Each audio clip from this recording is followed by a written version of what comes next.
Now, the chairman of the UK Independence Party's youth wing claims he's been sacked for saying he supports gay marriage. 21-year-old Ollie Neville, who lost his job last night, has told Channel 4 News he was naive about the extent to which UKIP supported free speech and libertarian views. But the party says he's been publicly at odds with them over a range of policies in recent weeks and didn't appreciate the responsibilities of holding an official post. Our political correspondent Michael Crick reports. As UKIP bask in recent election results, often beating the Lib Dems in polls, big strains have burst out in public between the party's libertarian and authoritarian tendencies. Ollie Neville's been sacked as chairman of UKIP's youth wing, Young Independence, after saying on BBC Radio he backed coalition plans for gay marriage against UKIP policy.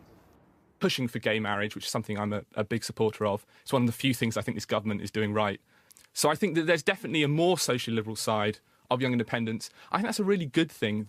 Today, he expressed his shock and dismay at the way he's been treated.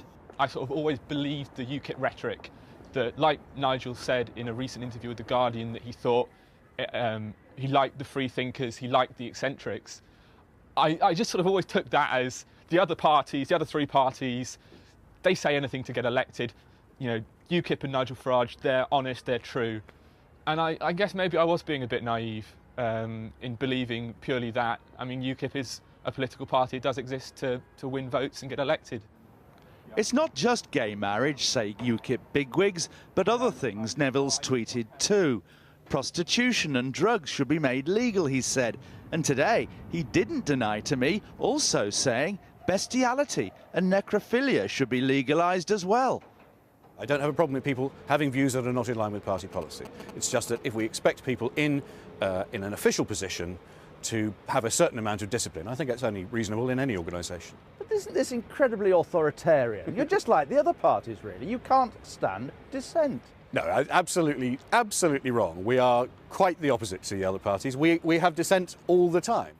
Today, too, the UKIP leadership was accused by one of their MEPs of being undemocratic in deciding candidate lists for next year's Euro elections and planning to axe her.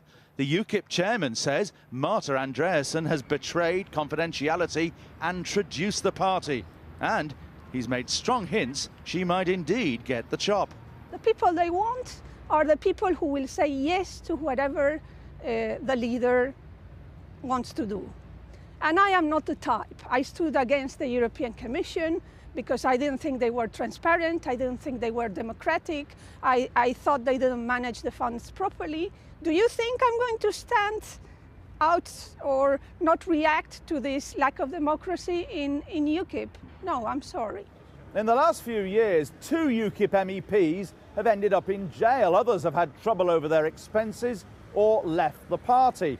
So it's not surprising, perhaps, the High Command wants a tighter grip on who represents it, if only to disprove David Cameron's famous claim that many in UKIP are fruitcakes, loonies and closet racists.